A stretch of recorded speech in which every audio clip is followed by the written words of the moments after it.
I will never forget that day. The year was 1950, and I was in Sao Paulo, trying to rebuild what was left of me after the hell that had been the Second World War. It wasn't easy, you know? For those looking from the outside, Brazil was a refuge, a place where the sun seemed to shine brighter, where the streets were safer. But for me, every corner still carried shadows that reminded me of what I left behind. The war never left me. It was like an invisible scar, which hurt me inside with every step I took. I had lost everything.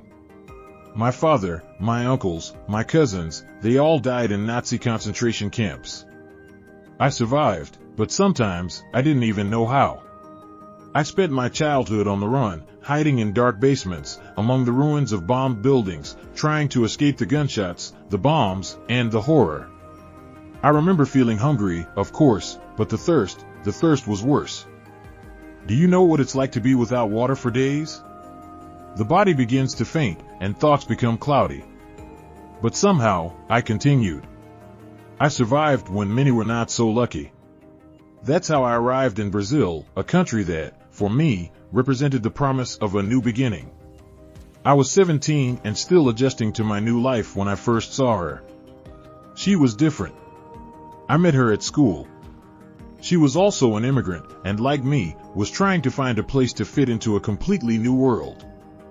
We spoke the same language, German, and that brought us closer. But the truth is that our home worlds were very different, something I would only discover much later. I remember looking into her eyes and feeling something I hadn't felt in a long time, hope. There was something warm in the way she looked at me, something that made me forget, even for a moment, everything I had been through. We became close quickly. It was as if the war had left scars on us that somehow lined up. We talked for hours, sharing stories, fears, and dreams that seemed so far away. She was Austrian and spoke of her father with some admiration. He had been a police officer, someone who, she said, had suffered greatly from the war. At the time, this seemed normal to me. We all carried some form of suffering. Our love blossomed quickly. It was the kind of love that you feel is pulling you, like a strong current. Before I knew it, we were already inseparable. We walked around Sao Paulo as if the world around us was different, far from what we had experienced. We talked about the future, about the dreams we had, and we made plans as if the past could no longer reach us. It was a relief. I couldn't believe that, after everything, I could be happy again. But deep down, there was always something I couldn't understand. Sometimes I would look at her and wonder what was going through her mind. She spoke little about her past, just enough to let me know that her family had also fled Europe. But I never pressed for more. I thought we all had our own ghosts, and that maybe hers were just different from mine. Our relationship lasted a year. A year full of love, laughter, and a complicity that I never thought could exist. It was as if she were the sun that brightened the dark days of my youth. I loved her with an intensity that only those who have lost everything can understand. When you lose everything, you hold tight to what gives you meaning. And she, for me, was that, the hope that life could be something more than survival. At that time, I didn't know that behind that love was a secret as dark as war itself. To me, we were just two young people trying to forget the past and build something new.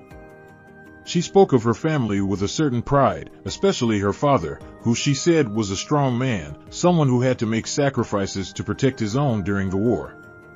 It never crossed my mind that those sacrifices could be something much more terrible. But then, suddenly, everything fell apart. Without warning, she said goodbye to me. There was no fight, there was no disagreement. She simply said we couldn't be together anymore. I remember her voice shaking as she spoke, the tears streaming down her face, and it destroyed me inside. "Have a good life," she said, stroking my face for the last time. And he left. I tried to understand why. What did I do wrong? Was I not good enough? Didn't she love me like I loved her? I spent months trying to find an explanation. I couldn't believe that intense love had ended like that, for no reason. Every detail of our story ran through my head over and over again. Every word, every gesture, I analyzed, trying to understand where everything had gone wrong. But there was no answer. She disappeared from my life, and all I was left with was emptiness. I went to Australia to study, trying to leave behind the pain of that inexplicable goodbye. But I couldn't. Her face, the sound of her voice, stayed with me, haunting me every day. What could have made her leave like that? It was a question that I carried for many years, and that would only be answered much later, in a way that I could never have imagined.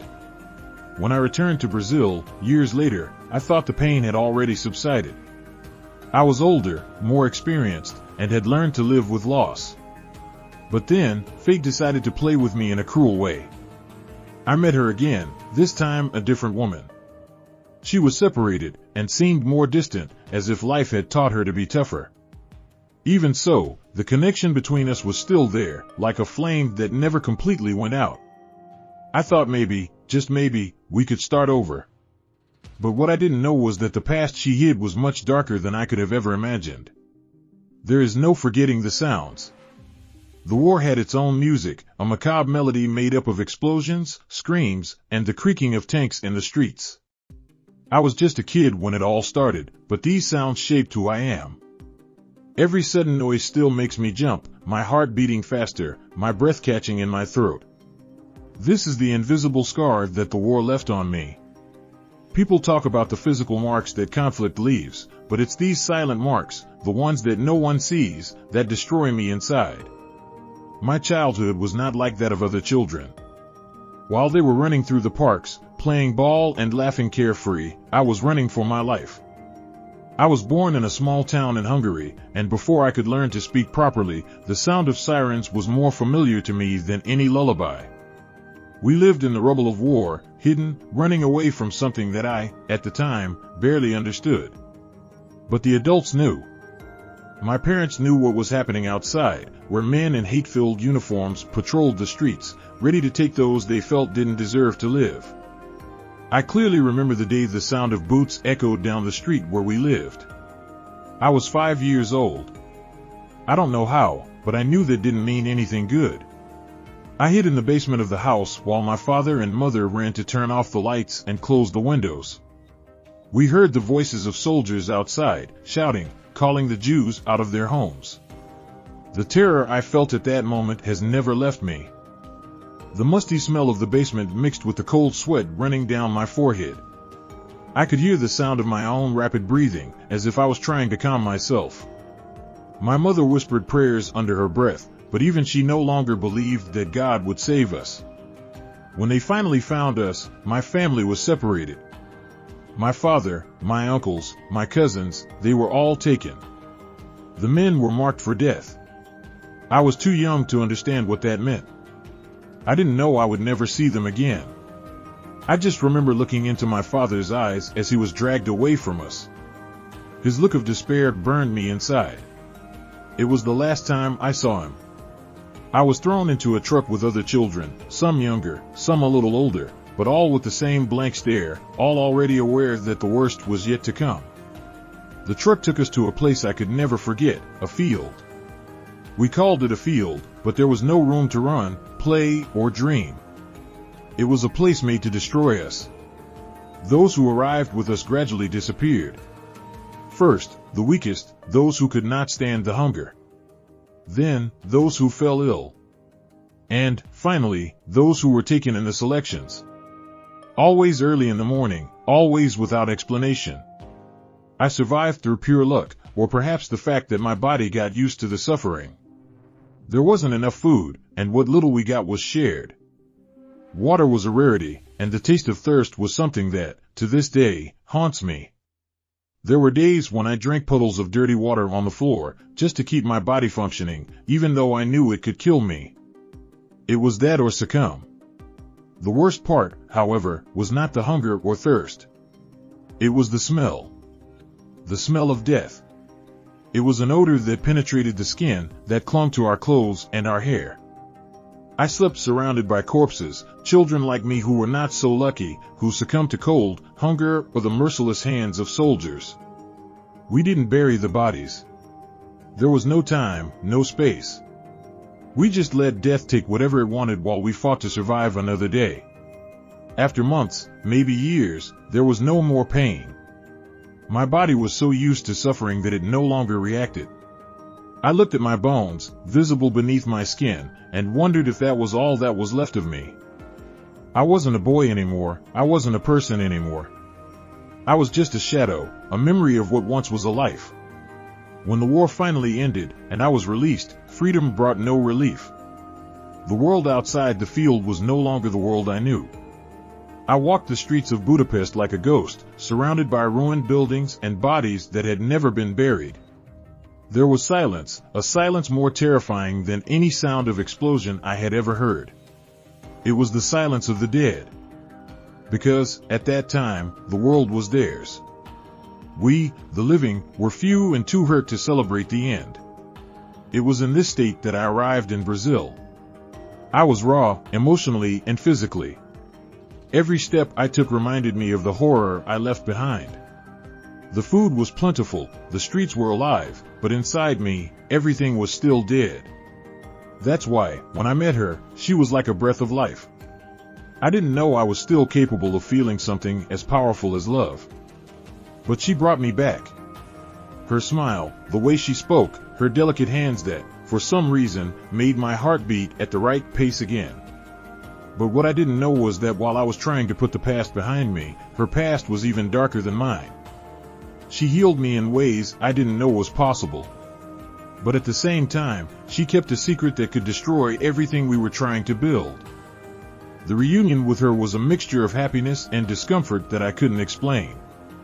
It had been so many years since that abrupt goodbye, the one that never made sense to me. Now, she was there, in front of me, more mature, with shorter hair and even deeper eyes. She had changed, but there was something familiar in her gaze. The same sadness that once brought us together was still there, like a permanent shadow. I had returned to Brazil after years in Australia, decided to move on with my life. I started working in a German factory in ABC Paulista, a simple job, but one that gave me stability. It was curious to think that, after everything I had gone through at the hands of the Nazis, I now worked for a German company. The irony of this has never escaped me, but life has taught me that fate has strange ways of placing us in places we would never imagine. It was in this context that I met her again. She also worked at the factory, and I saw her for the first time in many years during a routine meeting. My heart skipped a beat the moment our eyes met. It was as if time had stopped, as if all those years of pain and separation had been swept away, at least for that brief moment. She looked surprised, almost shocked, but there was also a slight smile at the corner of her lips, as if she had been waiting for this meeting as much as I had. After the meeting, we exchanged a few quick, somewhat embarrassed words. There was so much to say, so many questions I wanted to ask, but I stopped myself. We decided to meet at a cafe near the factory, a discreet place where we could talk calmly, away from prying eyes. When we sat down, the atmosphere was heavy, filled with a tension I couldn't name. She told me she was separated. The marriage had not worked, and now she lived alone, trying to start over. I, in turn, was still single, although I had been in a few relationships that never went anywhere. In our conversation, we talked about the past, about our lives after that unexpected goodbye. But with every word she said, with every gesture, I felt like she was hiding something. There was a distance in her gaze, as if a part of her was in a place I could never reach. It was then that she suggested introducing me to her father. At that moment, I didn't think about anything other than the possibility of starting our relationship again. I figured meeting him would be a formality, something that could bring us even closer. I accepted the invitation without hesitation. I wanted to understand more about her past, to know what had made her leave me so suddenly. The meeting with him took place on a weekend. The man who opened the door was tall, thin, with graying hair, but there was still a severity in his face. He offered me his hand cordially, and I shook it, feeling a strange chill run up my spine. Something about that handshake made me uncomfortable that I couldn't explain. He was polite, even friendly, but there was something in his eyes, something I couldn't name, but that bothered me deeply. The afternoon continued peacefully. We talked about things, about work, and he asked me general questions, like any father would do when meeting his daughter's boyfriend. But I noticed that every now and then he looked at me differently, as if he were analyzing me, trying to gauge my reactions. I didn't pay much attention to it at the time, but later, these memories would haunt me in ways I could never have imagined. It was only much later that I discovered who he really was. I didn't find out from her, there was no dramatic confession. The truth came cruelly and unexpectedly. I was sitting at home, reading the newspaper, when a piece of news caught my attention: former Nazi commander arrested in Sao Paulo. My heart stopped. The name that appeared in the article was familiar to me. Franz Stangl. I read the article with my hands shaking. He had been commander of Treblinka, one of the war's deadliest extermination camps. Nearly 1 million Jews had been murdered under his command. And the man I had shaken hands with, the man who had welcomed me into his home, was responsible for so many deaths, including, possibly, members of my own family. My world fell apart in that instant. Everything suddenly made sense: the inexplicable goodbye, her distancing, the silence about the past. She knew. She always knew who her father was. And yet she had allowed me, a Jewish survivor, to get close to him. I didn't know how to process it. I felt a mixture of anger, disgust, and deep sadness. I wanted to run to her, demand explanations, but something inside me stopped me. It was as if I was frozen in time, unable to react. I spent the next few days immersed in a whirlwind of emotions. I didn't know what to do. I felt dirty, betrayed. How could she? How could you hide from me that your father was a murderer, one of the monsters responsible for the destruction of my people? And how had I been so naive? How could I be so close to someone who carried my blood on their hands and not notice? With each memory of that encounter, with each detail that returned to my mind, I felt a new wave of repulsion. I remembered his smile, his seemingly harmless questions, and the uncomfortable feeling I got when I shook his hand. It was as if my body knew, but my mind, perhaps out of fear or a need to find some normalcy, had ignored the signs. It was at this point that I started to question everything. Was it possible that she was protecting me by ending the relationship? Or was she afraid I would discover the truth? Maybe it was an attempt to get away before I knew too much. But why, then, did I get closer? Confusion took over me, and questions began to multiply, without answers. I wallowed in these doubts, unable to continue with my life normally. There was something inside me that demanded answers. I needed to understand. I needed to confront her and find out the truth behind everything. That mystery had consumed me for years, but now, knowing who her father was, brought an unbearable weight to that story. I spent days without being able to think about anything else.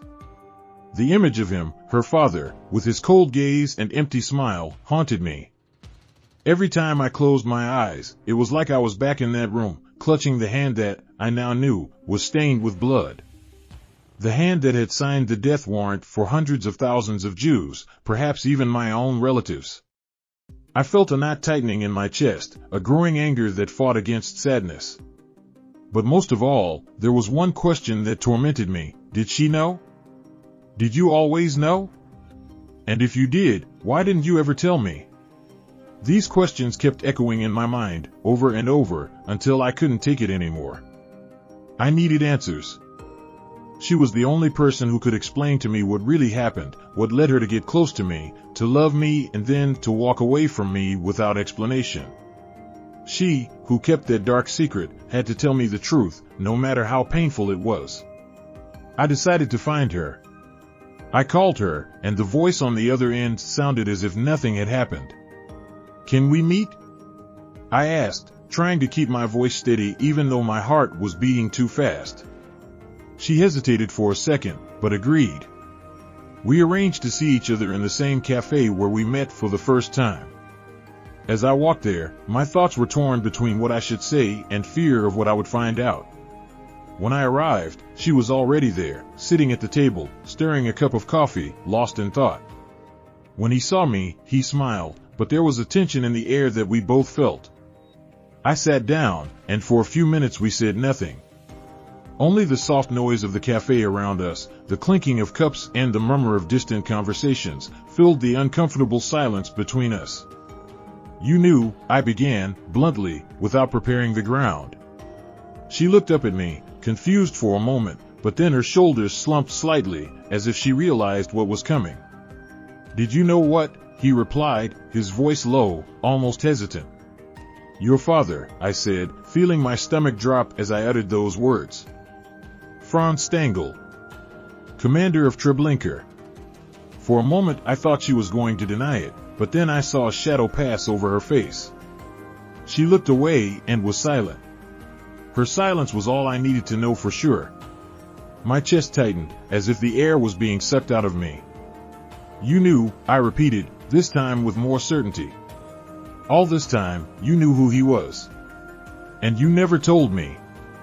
She closed her eyes, taking a deep breath before speaking. Yes, I knew," he finally said, his voice barely above a whisper. "But I couldn't tell you. I didn't know how." My hands were shaking on the table. "I didn't know how," my voice rose, pain and anger mixing. "You knew who he was, what he did.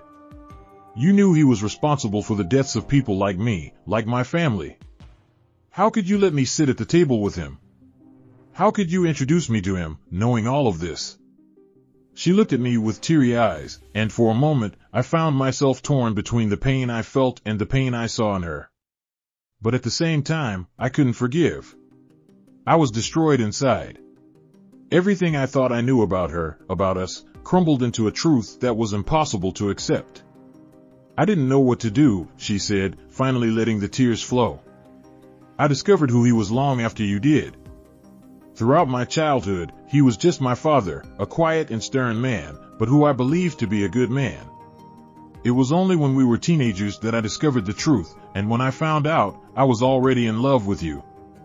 What could I do?" "You could have told me," I replied, feeling a mixture of sadness and despair. "You could have given me the choice. I had a right to know." She shook her head. "I thought about telling you, many times. But what could I say? How could you continue to love me after knowing that my father was a monster? How could you look at me without seeing the blood on my hands too?" I had no answer for that. Because the truth is, at that moment, all I saw when I looked at her was her father's dark legacy. The pain was so deep that I could no longer see the person I had loved, that girl with whom I had shared so much. All that was left was the shadow of that man between us. She continued, her voice choked with guilt. "I hate him, you know? I hate what he did. I hate who he was. I spent years trying to distance myself from him, trying to deny what he stood for. That's why I broke up with you.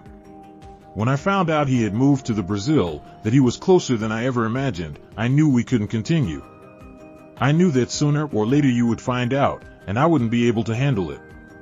So I ran away, thinking I was protecting you. Protecting me?" I repeated, disbelief rising within me. "You didn't protect me. You destroyed what we had. You left me full of questions, without knowing why.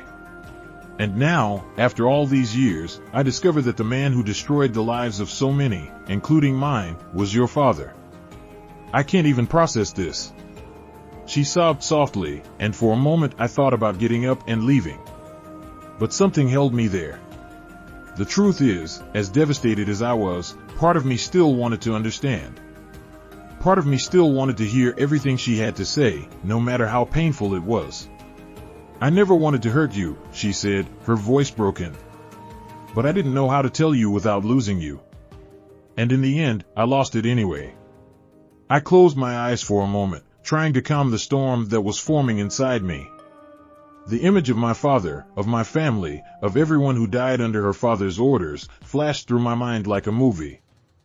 And now, here she was, the woman I loved so much, connected to this story in a way I never could have imagined.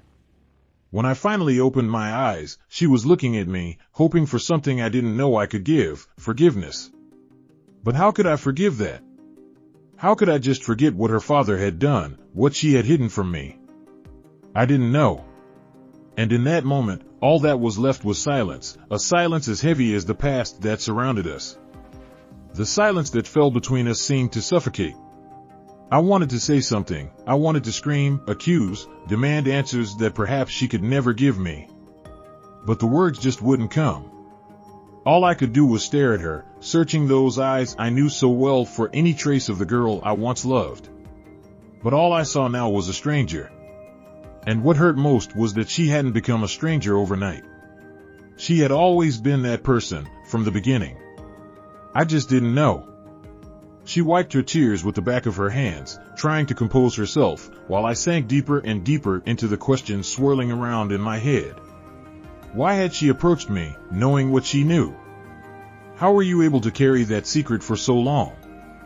And why, after all these years, did fate decide to bring me face to face with the man who represented everything I hated most in the world? I remembered the handshake. When I shook hands with that man for the first time, I felt something. At that moment, it was just discomfort, a feeling that something was wrong. But now, with the truth revealed, it seemed almost prophetic. It was as if my body knew before I did that something was terribly wrong in that house, in that family. You should have told me, I said finally, my voice low but filled with a pain I couldn't hide. I had a right to know. From the beginning. She nodded slowly, as if she was absorbing my every word. I know, she replied, her voice shaking. I know I should have told you. But I was scared. Scared of losing you. Scared that you'd hate me as much as you hate him. But now I've lost you anyway, haven't I? The question came out before I could stop it. Was I saying this to her or to myself? I didn't know. I didn't know anything else. She didn't respond, but the silence was enough. We were both aware that that moment was the end of something that had already ended a long time ago. Even though I didn't want to admit it, I knew I would never be able to look at her the same way. The truth separated us in a way that time could not mend. The waiter came to the table and asked if we wanted anything else, but I couldn't answer. I just nodded and waited for him to go away. Everything seemed so banal at that moment, so out of place. As the world around us continued to spin, I was caught in a whirlpool of memories that pulled me back into the past. In my mind, scenes from the war began to mix with memories of it. I saw my father's face, the man who was taken before my eyes when I was still just a child, without really understanding what was happening. And then, I saw her face, younger, more full of life, the moment our eyes met for the first time at school. How could these two worlds so far apart now be so connected? How could she, the woman I loved, be linked to that man? I felt like I was being pulled in two opposite directions, a struggle between the love that still existed somewhere inside me and the hate that now burned more intensely with each passing minute. I don't know what to do with this, I said finally, my voice breaking. I don't know how to process all of this. Because I loved you. And part of me still does. But now, it's like it was all a lie. Like all the time we spent together was tainted by this. This monster. She lowered her head, and more tears fell. I never wanted you to feel this way, she said, her voice breaking. I never wanted our story to be tainted by his past. I tried. I tried so hard to separate the two things, you know? My father, what he did, and who I am. But now I realized that was impossible. I'm part of him. Part of what he was. I was silent for a long time, trying to process what she had said. You're not him, I finally said, my voice softer than I expected. You're not responsible for what he did. But that doesn't change the fact that he was responsible for so much pain. And I just don't know how to deal with it. She looked up, our eyes meeting for a brief moment. I know, she said, almost in a whisper. I know I can't fix this. But if I could go back in time, I would have told you. I would have been honest. It's just that at the time, the fear was stronger. And now, I see that I ended up hurting you more than I did. I wish the truth had been told from the beginning. I wanted to believe her. I wanted to believe that, somehow, she was just a victim of circumstance, just as much as I was. But it wasn't that simple. The weight of the truth was too great to ignore, and as much as I wanted to go back to the time when our biggest concern was deciding where we were going to meet after school, I knew that was impossible. I don't know what's going to happen now, I said, looking at the table, unable to look at her any longer. I need time. I need to think about all of this. She nodded, understanding, but her look was filled with deep sadness. I understand, she said, her voice soft. I just want you to know that, despite everything, I still care about you. I always have. I got up from the table, feeling the weight of every word we had exchanged that afternoon. As I walked away, I felt her gaze burning into my back, as if she was trying to hold on to one last ray of hope. But I didn't look back. I walked through the streets of Sao Paulo, the sound of cars and people passing me like an indistinct blur. I was immersed in my own thoughts, and my own pain. The past I tried so hard to bury had come flooding back in a way I never could have predicted. And now, the only question left was, how to move forward. The love I felt for her still existed somewhere, buried beneath layers of hurt and betrayal. But would it be enough to overcome what had been revealed? I didn't know. And as I walked down those streets, lost in my own thoughts, I realized that perhaps this was the question that would stay with me for the rest of my life. The days that followed were the most difficult I have experienced since the end of the war. Every morning, I woke up with the feeling that something was wrong, something was out of place. It was as if the weight of everything I had discovered was a stone tied around my neck, pulling me lower and lower, sinking me into a sadness I didn't know how to deal with. I walked through the streets of Sao Paulo, trying to distract myself, trying to find some relief amidst the chaos of the city, but nothing seemed to work. Her image never left my head. No matter how much I tried to push it away, she always came back, with those eyes I knew so well, now filled with a sadness and guilt I had never seen before. And, along with that image, came his memory. The man who ran the extermination camp where so many of my people went. The man I had shaken hands with, not knowing that his hands were stained with the blood of nearly 1 million innocent people. I didn't know how to deal with that. How could I? Part of me wanted to forget everything, move on and pretend none of it had happened. But another part of me knew that was impossible. I had spent my whole life trying to overcome what the war had done to me, trying to forget the horror scenes I witnessed, the smell of burning bodies, the sound of bombs exploding in the distance. And now, the past, which I had tried so hard to leave behind, came back to haunt me in a way I could never have predicted. I remember one night in particular, when everything seemed to fall apart once and for all. I was lying in bed, looking at the ceiling, when the memories started to invade me again. But this time, they were memories I had suppressed for so long that they felt new, like I was experiencing it all over again for the first time. I found myself back in those dark days in Hungary, hiding with my family in dark basements as the world around us fell apart. The sound of sirens still echoed in my mind, the sound of Nazi boots marching through the streets, looking for us, like predators chasing prey. I remember seeing my mother crying silently, trying to be strong for me, while my father did his best to keep us safe. But deep down, we all knew it was only a matter of time before we were found. And eventually we were.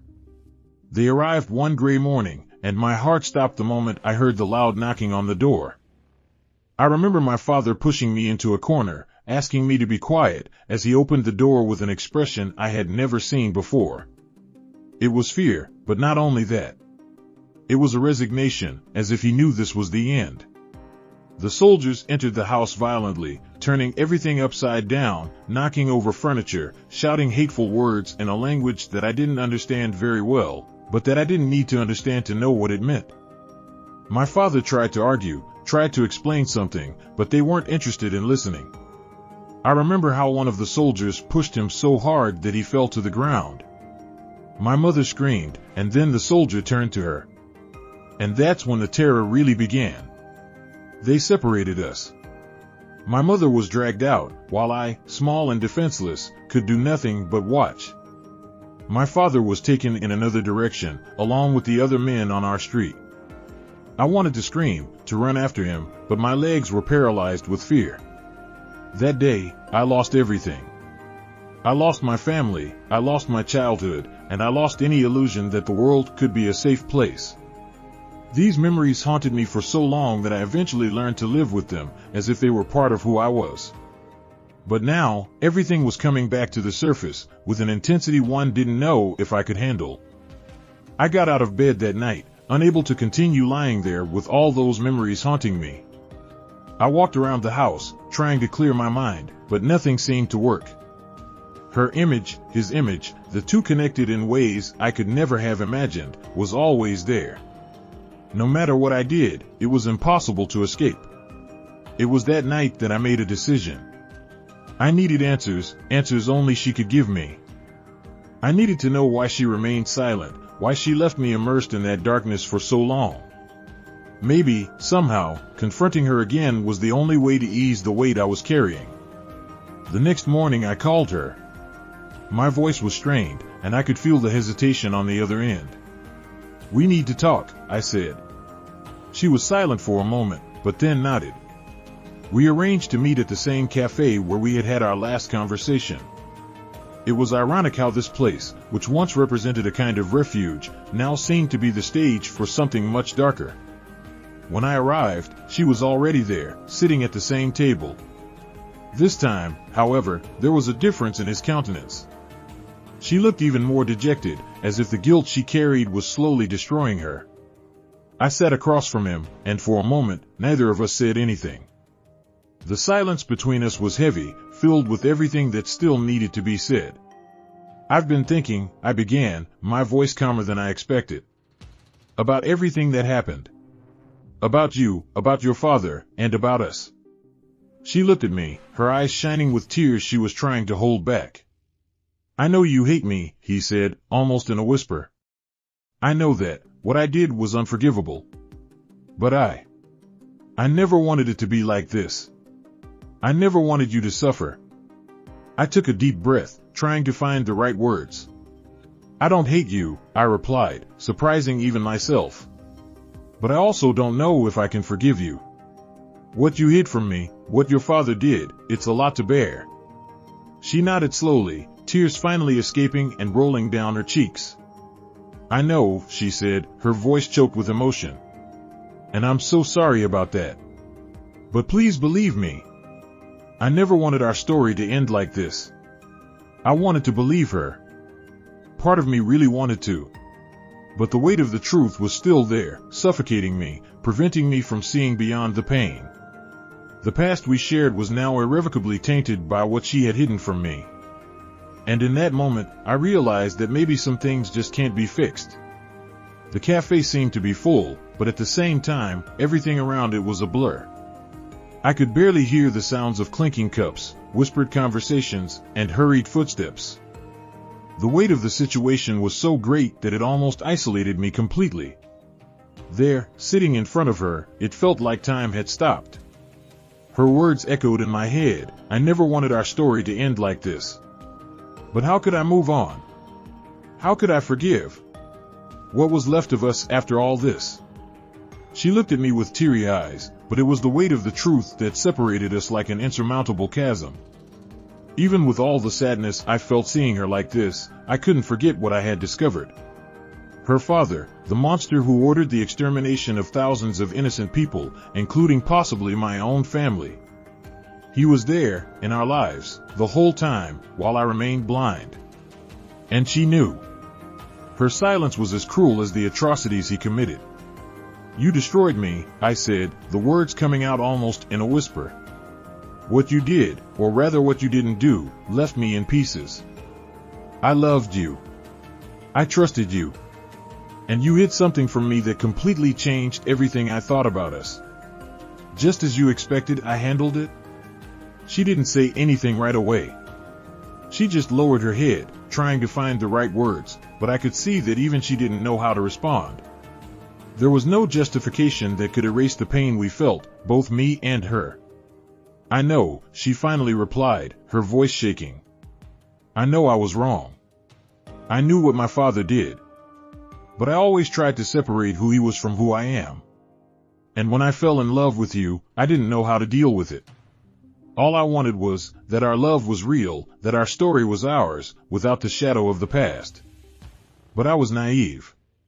She paused, and I could see her hands were shaking slightly on the table. When I broke up with you back then, he continued, it was because I found out what he did. I found out who he really was. I knew that if you knew, we would never be able to continue. So I thought the best way out was to leave. Believe me, I didn't mean to hurt you, but I now realize that by trying to avoid your pain, I caused even more. I felt a mixture of anger and sadness. What she said made sense, in a way, but it didn't lessen the impact of the betrayal. Her silence, the secrets kept, all of this affected me in a way I didn't know if I could overcome. You should have given me the chance to decide, I said firmly. You should have told me the truth from the beginning. I had a right to know, no matter how difficult it was, she nodded slowly. I know. And I'm sorry. There is nothing I can say or do to change that. But please believe me when I say that it was never my intention to destroy you. I was scared. We were silent for a long time, each caught up in our own thoughts. The weight of the truth stood between us like an insurmountable barrier, a wall of pain that none of us knew how to climb. I loved her. I've always loved her, from the moment I saw her at that school in Sao Paulo. But now, the love I felt was deeply intertwined with the pain of betrayal, with the shock of the truth she hid from me.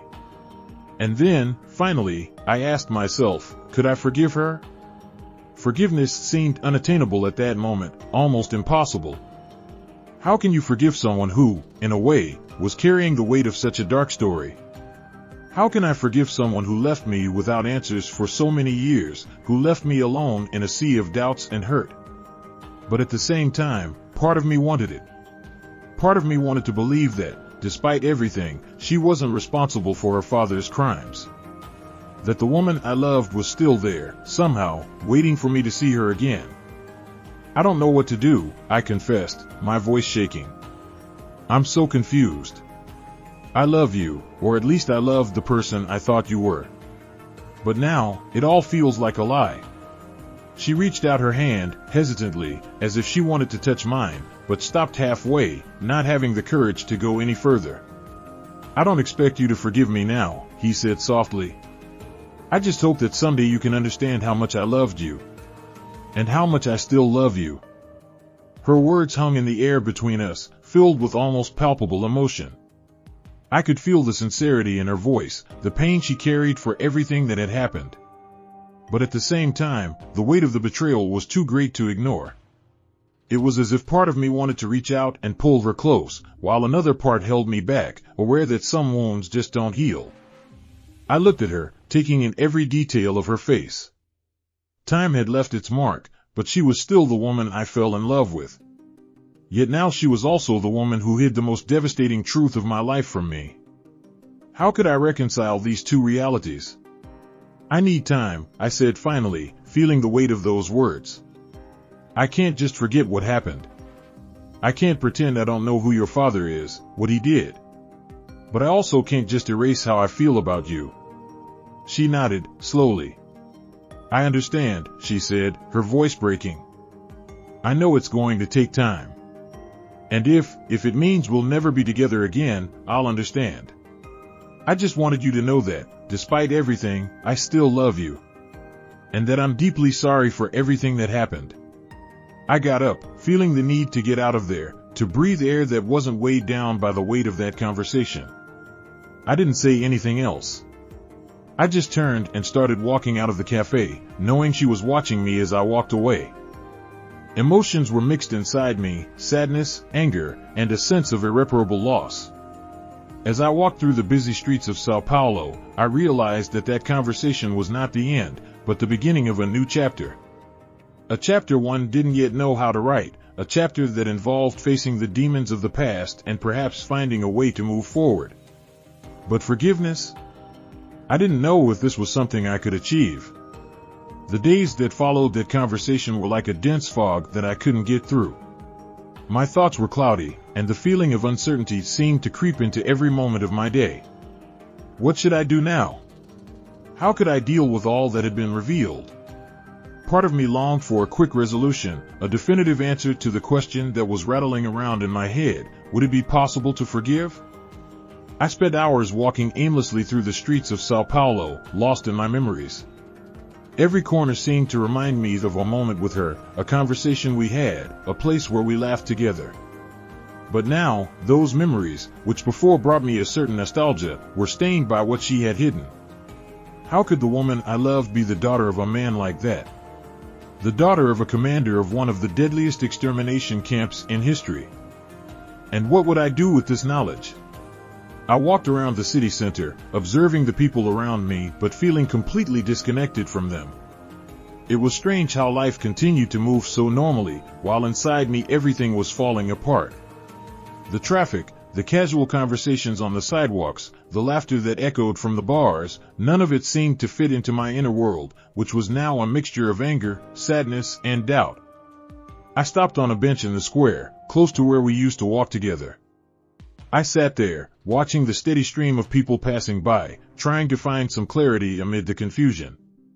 I closed my eyes for a moment, allowing memories of the past to surface.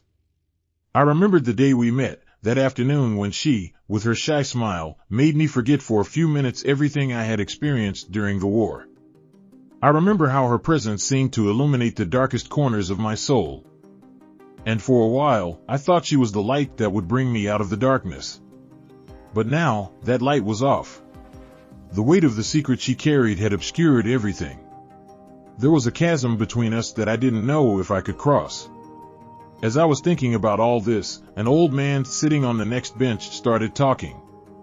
He had a gentle expression, his face marked by time, and he watched me with curiosity. "You seem to be carrying the weight of the world on your shoulders, young man." I looked up at him, not knowing exactly what to say. My expression probably reflected the pain I felt inside. "Sometimes the burdens we carry are greater than they should be," he continued, as he looked toward the horizon. "I carried mine myself. I lost my wife in the war. It wasn't a bullet or a bomb that took her, but sadness. The pain of loss finished her. And for a long time, I wondered if I could have done it. Something different. If could have saved our love." His words hit me in an unexpected way. There was something about the simplicity with which he spoke, something about his honesty that made me realize that he understood very well the pain I was feeling. "Forgiving is hard," he said, after a moment. "But not forgiving, carrying that anger inside you, is an even greater burden. Because, in the end, it's you who suffers from it, not the other person."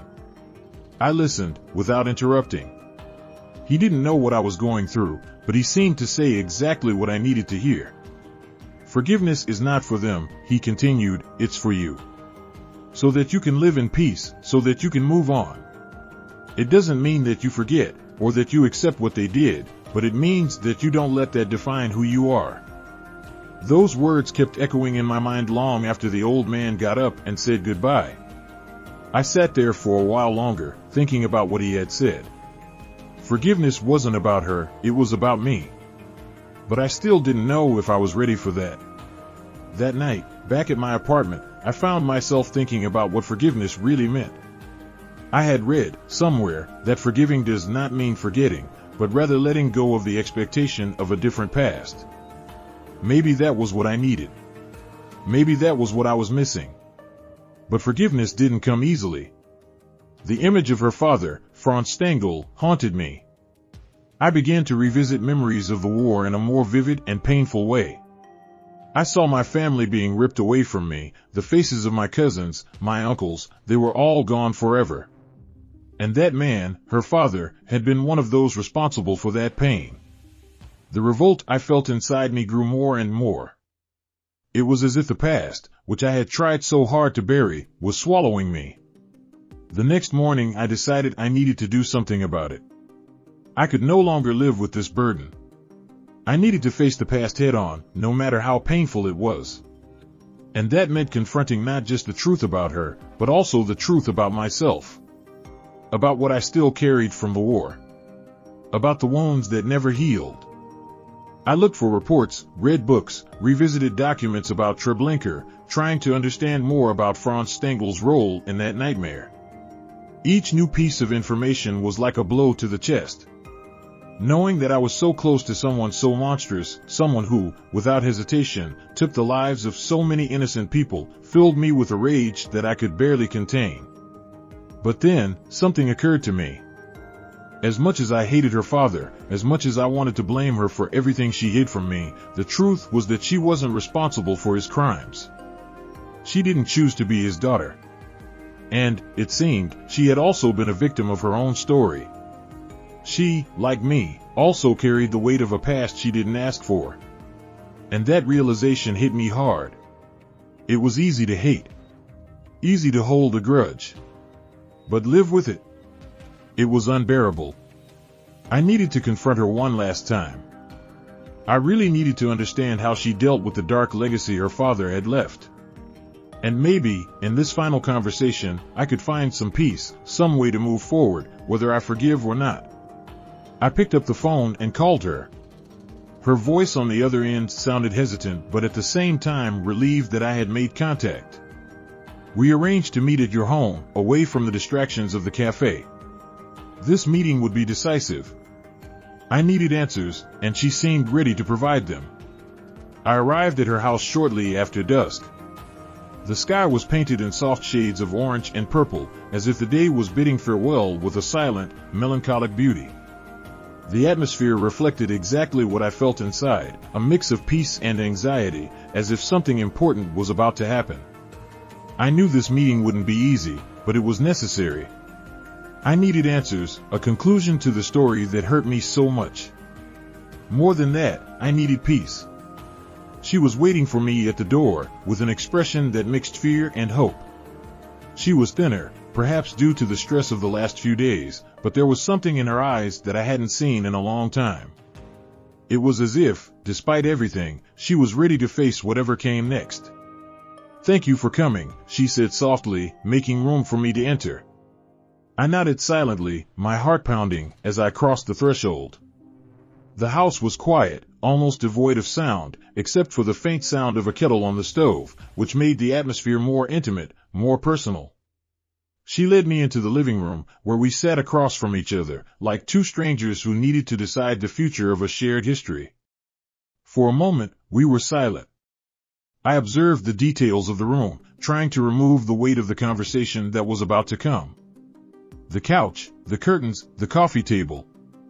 They all seemed so normal, so ordinary. But what surrounded us was anything but ordinary. "I know you want answers," she said, her voice low but firm. "And I know that, in a way, I owe you that. I owe you a full explanation. From the beginning." I watched her, saying nothing, waiting for her to continue.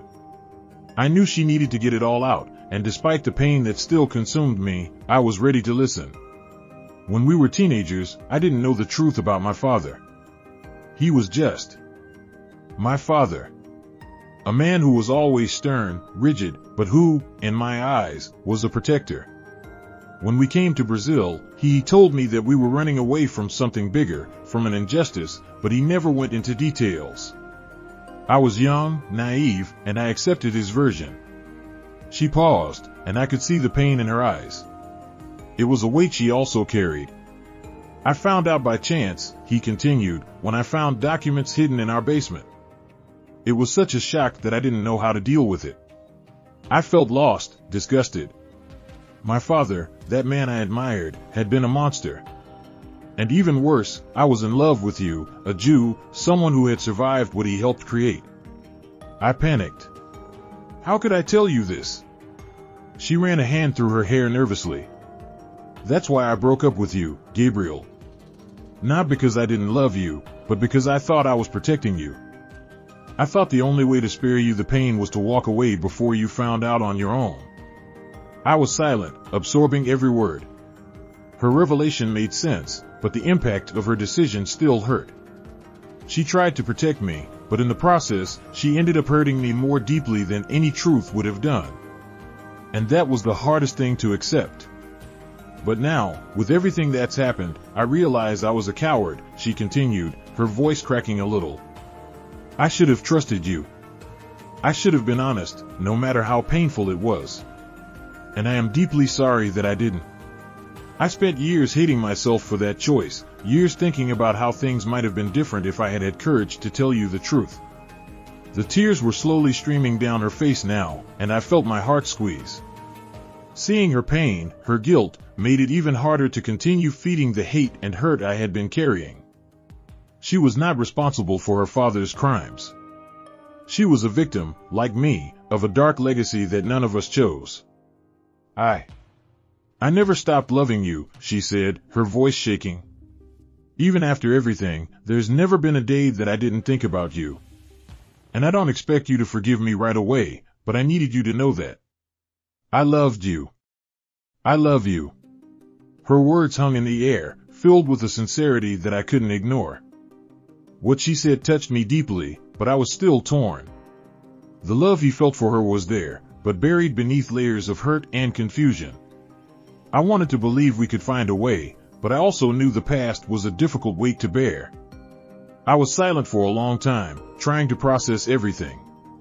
The old man in the square, with his words about forgiveness, echoed in my mind. He was right. Not forgiving would mean continuing to carry this burden alone, without it bringing relief or justice. Forgiveness wasn't about absolving her father, nor erasing what he did. Forgiveness was about setting myself free. About letting this part of my life, this weight of the past, finally find peace. "I forgive you," I said finally, my voice low but firm. "But I need you to understand that forgiveness doesn't erase what happened. It doesn't erase what your father did, nor what you hid from me. But forgiving is the only way to move forward. For me. For us." She looked at me in disbelief for a moment, and then more tears started streaming down her face. But this time, they were tears of relief. I got up, and she did the same. For a moment, we stood there, still, as if the world around us had disappeared. Then, without thinking, I pulled her into a hug. It was a simple gesture, but full of everything we hadn't said over all those years. She clung to me like she was drowning, and in that moment, I knew the past was finally starting to dissipate. Not completely, but enough so that we could start rebuilding. I didn't know what the future held for us, but for the first time in a long time, there was hope. And sometimes, hope is all we need to move forward.